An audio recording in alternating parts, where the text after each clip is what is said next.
Hey, welcome back, knife nerds and everyday K people. It's your boy, the Big Canucker here, and today I've got something that's a little bit different. Now, what I'm actually trying to do is I am trying to put together a little presentation here. When I first started collecting knives, many moons ago, it really bothered me because there was so much information out there and I didn't have a clue what I was actually doing. I mean, I was suppose I'm like, 99% of all other people out there. I needed a pocket knife to break down cardboard boxes and to open packages, quite a bit of packages with my job. And so I went out, I got myself a Kershaw Blur 2, and to me, that was the absolute best knife in the entire world. Now, I wasn't sure what I was getting, what type of steel I was getting, the opening mechanism, and you know what? I really, really like that knife. And sometimes I think that maybe ignorance is bliss a little bit, but the one thing I did notice about that knife is I had a really hard time getting it really, really sharp. I mean, I had a sharpening system that I got from a long time ago. I went hunting with a fella, and I noticed his sharpening system he had with them. It was actually the Lansky, one of the original Lanskys, and I think it had 5 stones. And I made a deal with them. Let's trade this for the Lansky system, and I used it to butcher all my kitchen knives. And I didn't have a clue. And when I first got that, there wasn't a whole lot of YouTube available. So you had to go to the library and stuff like that, or talk to some old dudes, and there wasn't a lot of that stuff out there. So that's what I ended up with the Lansky. So now with this particular, what I'd like to do is a multi-part series, just breaking down, a guide to folding knives. Now there are many knives out there, and they first actually, knives were probably, you're looking at about 2.5 million years ago when knives first kind of came out. And I guess they weren't even knives. They were actually what's called an Oldowan tool, and they basically were just stone with chipped edges that prehistoric man used to hack and cut their way through anything they could. And eventually they learned to kind of flint knap, where they would take flint and stones and stuff like that, and they would break off edges. They noticed that they had extremely sharp edges, and they would build bladed tools out of stone. That's kind of your first knives. And I gotta say, I did a little bit of documentary watching, and I looked at some stuff, and man, oh man, especially the obsidian, the obsidian knives, they are as sharp as a scalpel that a surgeon uses. Like, they are incredibly sharp. Now, of course, they didn't hold an edge, and they were a pain to make, and they had a hard time fastening to their spear points and stuff like that. But hey, if there's a need, man will overcome. So that's your first introduction to knives in this world. Now, there is a whole bunch of modern knives, and I'm not going to be going through all the modern knives. And actually, the word knife, I want to kind of mention that, is actually, they figure it's from Old Norse, and it's actually nifr, Knifr, which actually means blade. And that's kind of where we figure we get the word knife from. Just a little bit of something, a little bit of trivia. But, with the types of modern knives, we've got out the front, we've got an automatic with usually a spring assist, we've got the folding knife, we've got a fixed blade knife, and we have a balisong. And I do apologize if you're having a hard time reading this. This isn't the most kind of important thing. I just want to kind of use this as kind of a guide. Now, if it's not super illegible or legible, I do apologize. I'll see if I can figure it out, but for now I'm going to kind of stick with this iPad here. So that's why the lighting's a little bit different. I'm trying to get the best I possibly can, so please bear with me, and then we'll take it from there. All right, so now your first folders, they figure were the kind of early Iron Age, and they were just basically, you can see they were a wooden handle with a friction fit. Very similar to some of the knives that we have right now. And that's going back to, you've got some folding knives that were in, and these particular here are actually, they were found in ancient Rome. I do believe these are about 600 to 500 BCE. Now that's very similar to something like this, which is just the Higanokami knife. It is one of the simplest examples of knives that we've had for original folding knives. There's no lock on them. A lot of times people call these with a different blade. They're called a peasant knife.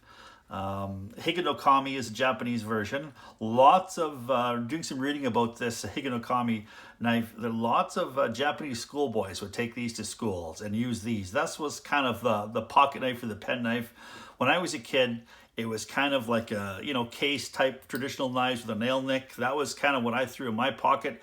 I was lucky if I ended up getting myself a Swiss Army knife, but from now on, I'm quite happy with this little Higanokami here, and I wouldn't mind. I'm going to see if I could eventually kind of replace this handle. Very simple folded metal handle. You can get these quite elaborate too as well. Here's another example of an early knife here too as well, but this one happens to have a ring lock on it.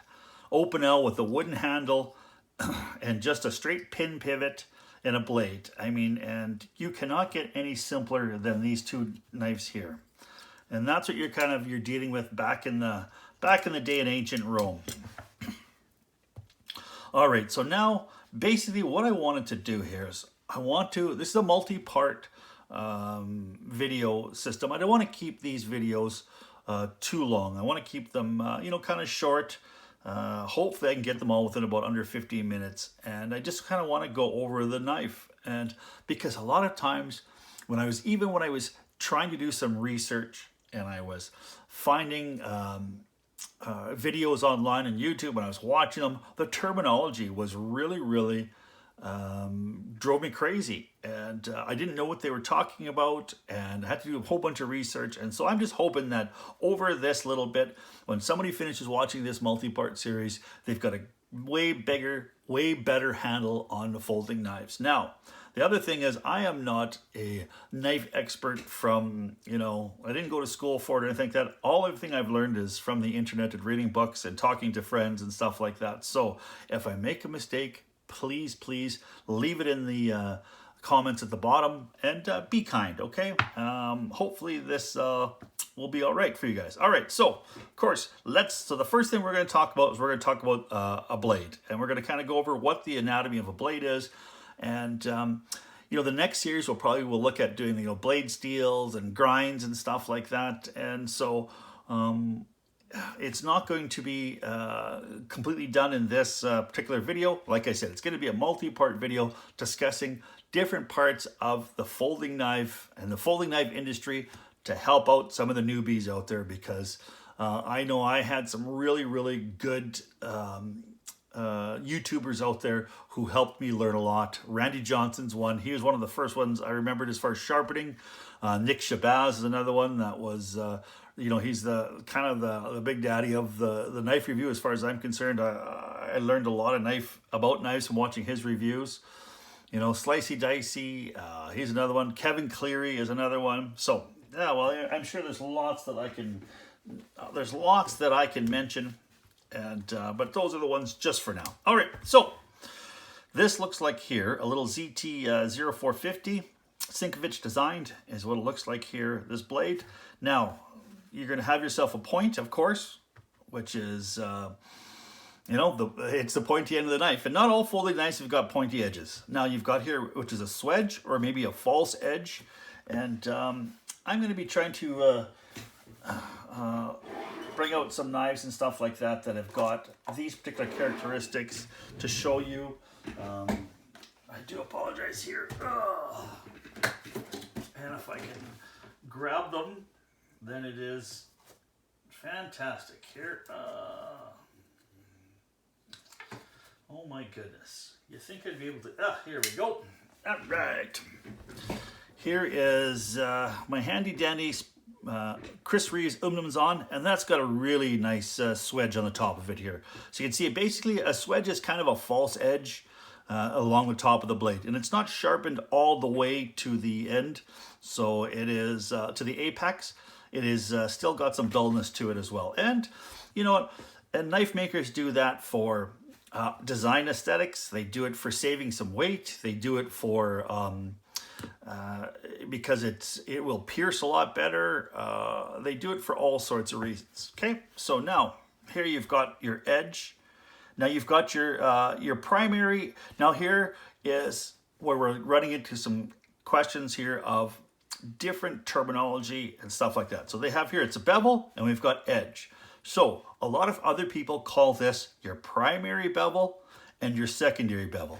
So basically what your primary bevel is your flat part that has been ground, and then your secondary bevel is your sharpened edge. All right, now you can even go finer than that where you have your very, very final apex edge. You can even do what's called a micro bevel. Okay, so now what a micro bevel is you've got your main edge here, and it's sharpened to, let's just say 15 degrees for, all right. So now what you'll want to do is you'll want to sharpen at 15 degrees. Now, once that gets a little bit dull, what some people will do is they'll put a micro bevel. So they'll take that knife and they'll put it at say 17 degrees, which is a couple of degrees off, and they'll sharpen just the very, very tip of that knife. Now there's a couple of ways that is beneficial to you. The first one is it kind of stabilizes your edge. So if you got a 15-degree edge and you go to cut it to something hard, sometimes that edge will chip or it'll roll over. If you put that micro bevel in there at 17 degrees, it's more of an obtuse edge, and it will bring stability and strength to your final edge. And that is called a micro bevel. All right, so now we've got here the back or the spine of the knife. You've got what's called jimping, which is basically your little kind of lines here. And basically what they're for is they're for grip. Okay, now you've got this area here, which is called your ricasso. So that is, a ricasso. There's more, this would be a version of a more pronounced ricasso right here.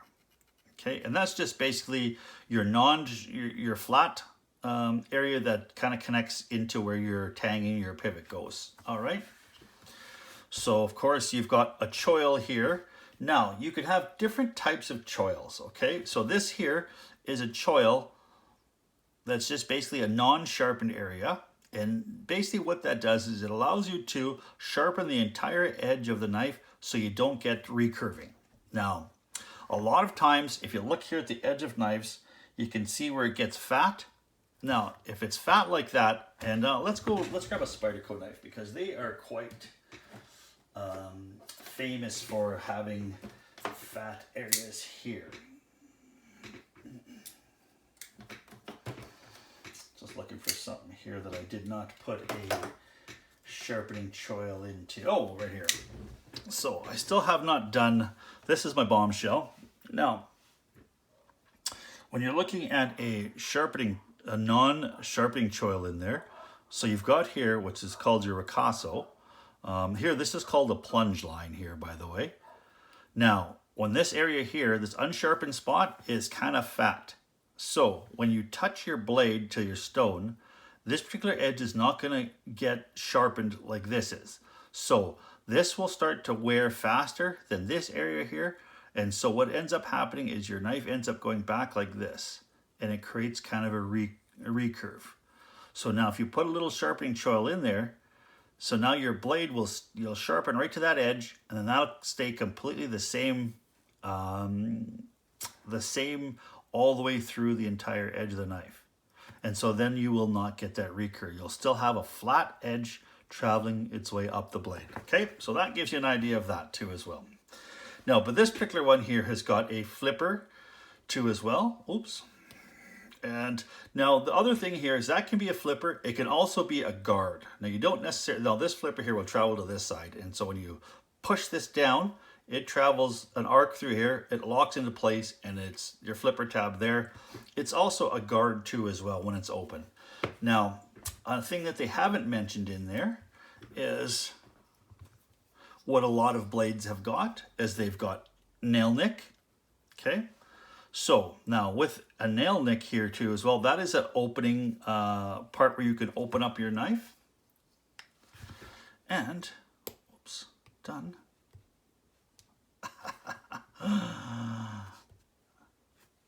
Sorry about that. Okay, so The other thing here that they haven't mentioned on here is you've got different ways to one hand open your folding blades, okay? So Spyderco, which is one of my absolute favorite, has the round opening hole that allows you to place your thumb in it, open it like that. This one here has also got what's called a hood. Now, lots of times people will use these similar to this, but they're like a disc over top, and there is no hole here too as well. So just imagine this on top, and basically what it does, it allows you to grab with your thumb and open up your blade, okay? There is thumb studs, which is for non-Spyderco knives, this is probably one of the most popular openings, folding knives, is the thumb studs. And they're basically a stud that you basically can press with your thumb to open up, hence they're called thumb studs, all right? And of course, you've got with folding knives, there are other opening mechanisms. There's, say, button locks that are like if you got a spring in there, you push the button, you know, automatic, it flies open. But, you know, we're kind of not talking about that right now. You've also got, which I don't have a version of, which is called a Emerson wave opener. And all that particular Emerson wave opener is just simply an area here that is kind of a hook that snags your pocket when you pull it out. So if you're pulling your knife out of your pocket and it hooks on and it opens up just like that. So when you pull your knife out of your pocket, it is opened up, ready to go. Now, the other thing that they didn't mention here with anatomy of a knife blade here is your edge. So now this here is basically called a straight edge. And here we have an example of serrated blade. So there are different types of blade finishes too as well. And these are your main two that you're going to have. Is you're going to have a serrated and you're going to have a of straight edge. Now, and the other thing I was saying too as well is you're going to have on a blade, you're going to have multitude of, you know, of shapes, sizes, all for different things, you know. But this particular one here is a safety knife, and that's why you've got the serrations. Now, the serrations are really, really excellent for cutting stuff that is really fibrous materials, rope, canvas, you know, things like that, where you need something to saw through. All right, so now that's the big advantage of that. Now, of course, you've got your straight edge, which is, you know, great for cutting a lot of other things too as well. Now, I'm going to say for everyday use, I think the straight edge is probably more beneficial, although lots of times people have knives that have got the combo edges like this, where you've got the serration on the inside with a straight on the other, or vice versa. Now, would I use a serrated blade? You know what? I've had, you know, great luck with serrated blades. You know, they do have some real good benefits. Like when you're sawing through a rope, these are absolutely excellent to saw through rope and fibrous materials. Cardboard, they saw, you know, rather than kind of slice their way through. The other thing too as well is you don't need to sharpen a serrated blade as much as you need to sharpen a straight blade. At least it's been my experience. And I think a lot of that is, you know, you've got way more blades. So if you were to measure this end, the actual sharp parts on here, and straighten it out, you've actually got way more cutting surface too as well on this than just if it was completely straight, if that makes any sense. All right, so now, so this has been my first anatomy of a blade, in my first guide to folding knives, and I certainly hope that you know, it'll help somebody else out there. Now, I have to go to the dentist this afternoon, and hopefully I can talk a lot better. I'll have another one out coming out soon, and we'll continue on with this series. All right, so thank you so much for stopping by. If you like what you heard, please give me a thumbs up, as well as also please subscribe. I appreciate it so much. Now, I want you guys out there to please stay safe. Keep your stick on the ice, the shiny side up. This is the Big Canucker saying adios.